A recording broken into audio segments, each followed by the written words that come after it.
This is CheckIt, a harm reduction service operated by Suchthilfe, an organization of the Viennese municipality. People can come here and check their drugs.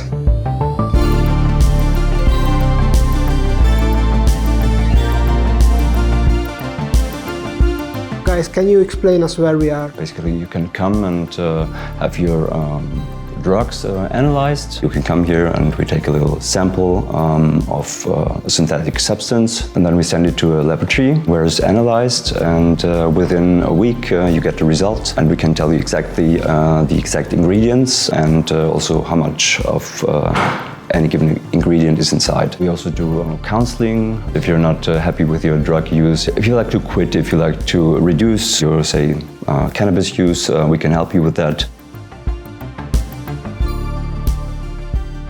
How many clients do you have? The samples we collect in a year, it's like about 2,400, 2,500. How do you notify the clients? Is it posted online, the results? If people want their results, they can either write us online via a platform that is super secure, or they can just call us via phone, or they can just drop by and we will give them their results back, like in person. What's the procedure when you find something really nasty, like poisonous substance in it or something like that?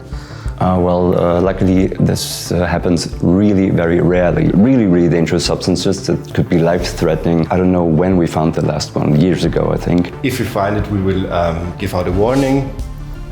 At first to the person who submitted the sample, and then we send it to other counseling centers in Vienna, and we post the warnings like every 2 weeks via our mailing list and via Instagram and social media.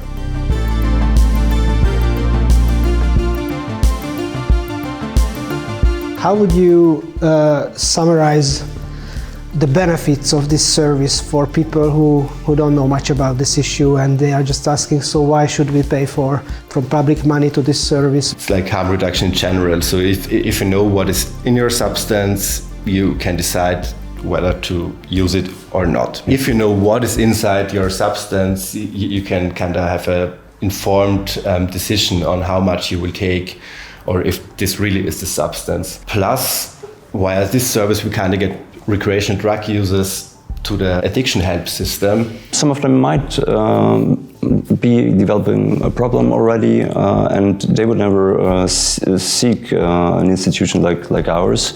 But with the drug checking, we can get in contact with them. We do have like different counseling settings, like online telephone counseling or face-to-face counseling.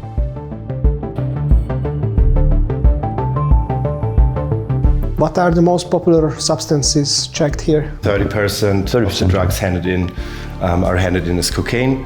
The second biggest group is, if you combine it like MDMA in pill form and in crystal form, it's the second biggest one, and then it's like speed, ketamine, and all the other substances. Do you find levamisole in cocaine samples? Yes, but it got a bit less. So it was more like 1.5 years ago.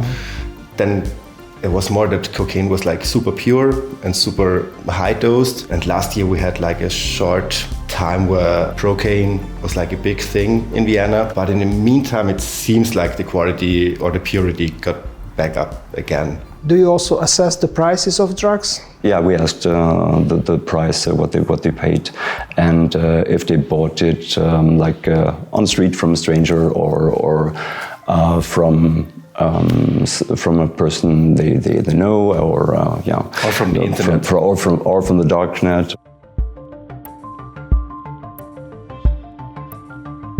Are there any new trends which you would highlight in the drug market in Wien? What we do see is that ketamine is getting more popular over the last few years. Do people use or prefer to use MDMA in crystals or pills? I guess it's a bit more pills. Bit more pills, yeah. What about the MDMA content of the pills? Is it going up or down in recent years? Like 4 years ago, it was kind of a peak, like pre-corona.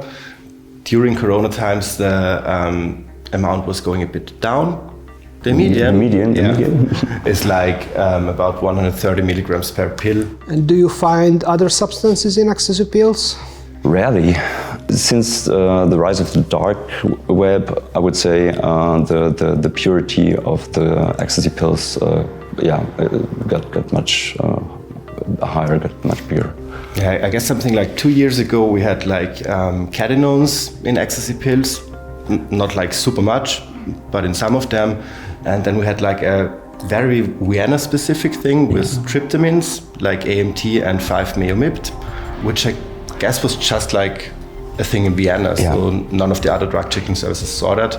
And we're quite happy that this period of time seems to be over. But I guess in the last year it was like 90% up just MDMA.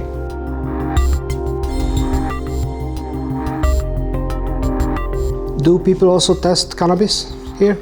Yeah, for cannabis we don't do testing for like percentage of CBD THC, and we just take it if people think that there probably will be synthetic cannabinoids on their or in their cannabis. Does it happen often? It does happen. The synthetic cannabinoids tend to be much stronger than the weed that contains just THC. And if you notice an effect like that, you can come and have it analyzed. Can you do on-site drug checking at festivals? That's actually where CheckIt came from. So we started with the on-site checking. We've been doing this for almost 30 years now. I guess we started around 97. Yeah, and like the stationary drug checking, like the in-house drug checking, we just started it like a few years ago, I guess around 2019. How would you characterize your average client? Is it a recreational drug user or street drug user who are coming here? Mainly recreational drug users, so not really people that suffer from a severe addiction. Does it happen that people come also, like homeless persons come to check their drugs? Or? Sometimes, but I guess it's quite hard to use it because for the stationary drug checking it's about, we need about like 1 week to give the sample back. And yeah, if I think about like the life reality of people living on the streets and kind of need the substance, it's quite hard to wait 1 week to consume it then. Did you consider to use anything like more rapid methods? If we do on-site drug checking, the results will be ready in like 45 minutes to 1 hour, which is quite fast. I suppose there are also benefits beyond harm reduction, like you are monitoring the market, right? Of course, we have this market monitoring and we are giving our data or part of the data to those Austrian and European warning systems. So if we find something super severe, we just let them know. Yeah. Also, we provide information material on recreational drugs for people who might have never taken a substance but think about trying it once. So they can visit our website or come here, and we have lots of information material so they can make informed decisions.